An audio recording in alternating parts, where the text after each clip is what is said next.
အားလုံးပဲမင်္ဂလာပါရှင်။ Helpful Channel ကနေကြိုဆိုလိုက်ပါတယ်။ဒီကနေ့မှာကင်းစားဖြစ်နိုင်ခြေကိုဘယ်လိုနည်းလမ်းတွေနဲ့လျှော့ချလို့ရမလဲဆိုတာကိုမျှဝေပေးချင်ပါတယ်ရှင်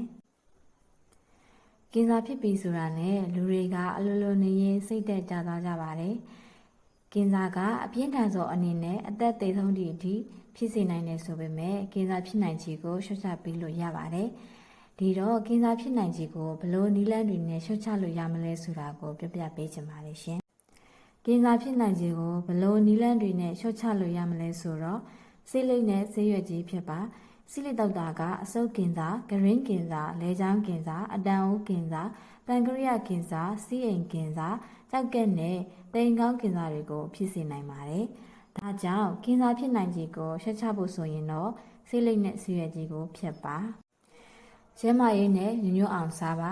နေ့စဉ်စားသုံးမှုမှာသစ်သီးတွေဟင်းသီးဟင်းရွက်တွေပါဝင်အောင်စားသုံးပေးပါဒီလိုမျိုးနေ့စဉ်စားသုံးမှုမှာ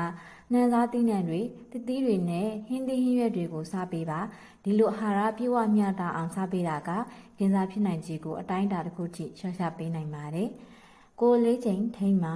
ကျန်းမာတဲ့ကိုယ်လေးချိန်ရှိအောင်ထိန်းတာနေ့စဉ်ကိုယ်လက်လှုပ်ရှားမှုလုပ်ပေးတာကကင်ဆာဖြစ်နိုင်ခြေကိုလျှော့ချပေးနိုင်ပါတယ်။ဒါကြောင့်ကိုယ်လက်လှုပ်ရှားမှုကိုပုံမှန်လေးလုပ်ပေးရင်ကင်ဆာဖြစ်နိုင်ခြေကိုလျှော့ချပေးပါ။နေရောင်ခြည်နဲ့ထိတွေ့မှုကိုရှောင်ပါ။နေရောင်ခြည်နဲ့ထိတွေ့တာကအရေပြားကင်ဆာကိုဖြစ်စေနိုင်ပါတယ်။နေရောင်ခြည်နဲ့ဓာတ်ရိုက်ထိတွေ့တာကိုတနက်တညရှောင်ပါ။အထူးသဖြင့်မနက်10:00နာရီကနေ4:00နာရီအတွင်းမှာပေါ့။ဒါကြောင့်နေပူချိန်ပြည့်နေချိန်မှာအေးအောင်မှာပဲနေပါ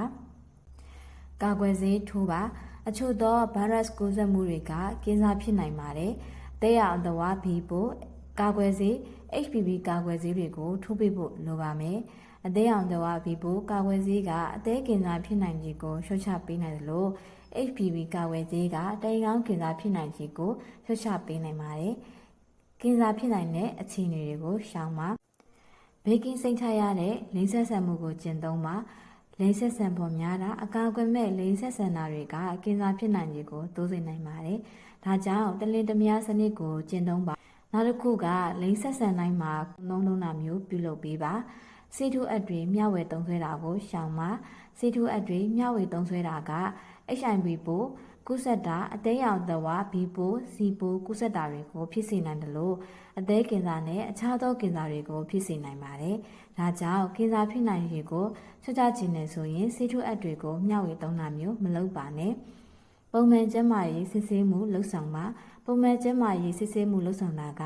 ကင်ဆာလက္ခဏာတွေရှိနေလားဆိုတာကိုစစ်ဆေးတာကကင်ဆာကိုစောစောသိရှိကုသနိုင်ဖို့အတွက်အထောက်အကူပြုနိုင်သလိုကင်ဆာဖြစ်နိုင်ခြေကိုအတိုင်းအတာတစ်ခုထိလျှော့ချနိုင်မှာပါအခုပြောပြခဲ့တဲ့နည်းလမ်းလေးတွေအလေးအထလေးတွေကိုလိုက်နာပေးတာကကင်ဆာဖြစ်နိုင်ခြေကိုအတိုင်းအတာတစ်ခုထိလျှော့ချပေးနိုင်ပါတယ်